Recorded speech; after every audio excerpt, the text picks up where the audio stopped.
एक ऐसा penny stock जो कि मल्टीबैगर रिटर्न्स देने की ताकत रखता है। जयप्रकाश पावर वेंचर्स लिमिटेड, जेवी पावर। ठीक है, अब मैं ऐसा क्यों बोल रहा हूँ? क्योंकि फर्स्ट रीज़न नंबर एक, क्योंकि जो बजट है 2021 का, जो बजट आया था 2021-22 का जो बजट है, उसमें पावर को काफ़ी इंपॉर्टेंस दी गई है, स्पेशली ग्रीन पावर को। और जेपी पावर अपने ग्रीन पावर प्लांट्स इंक्रीज़ कर रहा है। फ़िलहाल अगर आप इसका डेब्ट टू इक्विटी रेशियो देखोगे, डेब्ट टू इक्विटी रेशियो काफ़ी कंट्रोलेबल है, काफ़ी कंट्रोलेबल है। ठीक है, 0.5 ज़्यादा नहीं होता। और एक बात है पावर कंपनीज़ की, एक बात आप याद रखो कि एक बार पावर प्लांट बन जाता है ना, उसके बाद उधार जो आपने लेके पावर प्लांट बनाया है, वो धीरे धीरे रिटर्न पे ऑफ करना स्टार्ट कर देता है। ठीक है, अब पहला रीज़न है कि बजट। सेकंड रीज़न क्यों मुझे लगता है कि ये रिटर्न देने की ताकत रखता है, सेकंड रीज़न ये है कि इसका सेल्स हर क्वार्टर में अगर आप देखोगे तो इंक्रीज़ हो रहा है।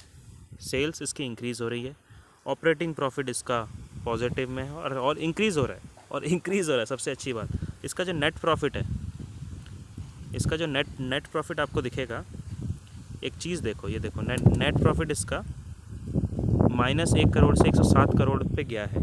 और ये किसी, जैसे अगर आपको दिखेगा 107 करोड़, देखिए आपको लगेगा कि ये जो 211 करोड़ तो पहले भी हुआ था, पर ये जो 211 करोड़ में अदर इनकम फैक्टर में था।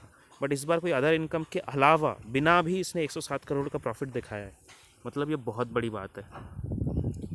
ये दूसरा रीज़न है। तीसरा रीज़न अगर आपको मैं दिखाऊं तो ये है तीसरा रीज़न इसका।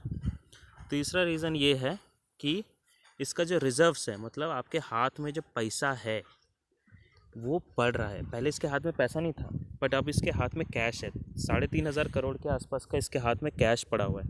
और जो बोरोइंग्स है, मतलब जो उधारी है, उधारी इसका कम होता जा रहा है।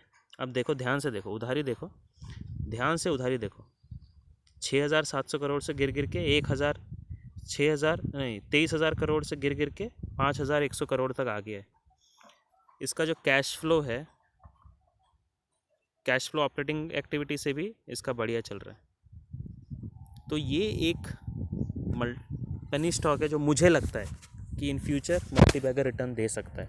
इसके अलावा अगर आप पूछोगे तो मेरे को मॉसचिप काफ़ी अच्छा लगता है। मॉसचिप टेक्नोलॉजी जो कि सेमीकंडक्टर्स बनाता है, वो भी फ़िलहाल आपको 70 की रेंज में मिल रहा है।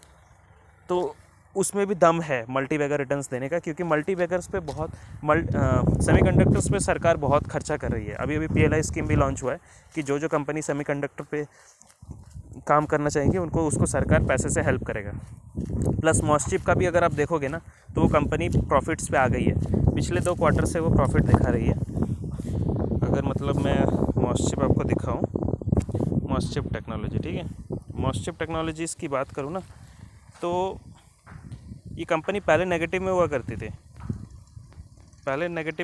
थी, अभी इसका देखो, अभी इसका ये देखो, पिछला 3 क्वार्टर से ना ये नेट प्रॉफिट में पॉजिटिव दिखा रहा है। और वहीं पे अगर आप पिछला कुछ टाइम देखो, हमेशा नेगेटिव में था ये, पिछला 3 क्वार्टर से पॉजिटिव में है मॉसचिप। और मॉसचिप की अगर एक और बात आप देखोगे ना, तो इस पर उधारी बहुत कम है भाई, बहुत कम है यार, उधारी बहुत कम है।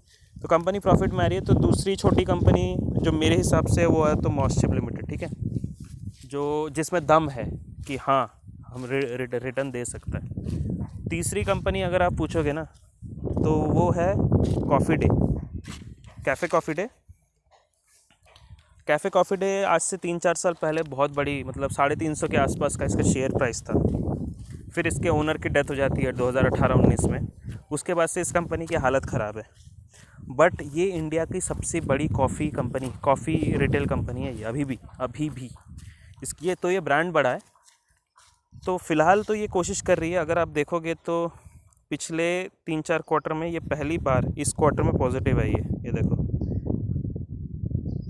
पहली बार पॉजिटिव आई है, इतने 2-3 पिछले 3 सालों में ये पहली बार पॉजिटिव में आई है। कंपनी के ओनर्स काफ़ी कोशिश कर रहे हैं कंपनी को वो करने के लिए। मेनली जो कोरोना पैंडेमिक की वजह से भी इसको असर पड़ा है, तो वो भी एक बड़ा प्रॉब्लम है।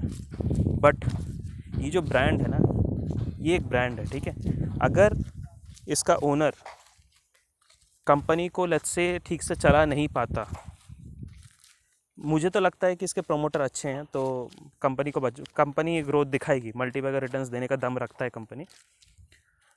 पर अगर लेट्स से अगर इसका प्रोमोटर कंपनी नहीं चला पाता है, फिर भी चांसेस ये है ना कि कोई ना कोई बड़ी कंपनी इस ब्रांड को एक्वायर कर लेगा, क्योंकि इसकी ब्रांड का नाम है।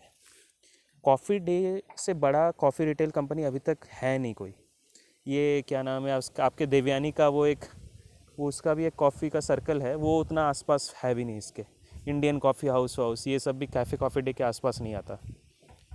तो ये 3 स्मॉल छोटे शेयर्स हैं, 66 रुपीज़ का, 70 रुपीज़ का, 8 रुपये का, जो मुझे लगता है कि मल्टीबैगर रिटर्न्स देने का दम रखता है। ठीक है, मैंने अपने रीजंस बता दिए, आप देख सकते हो क्या करना है।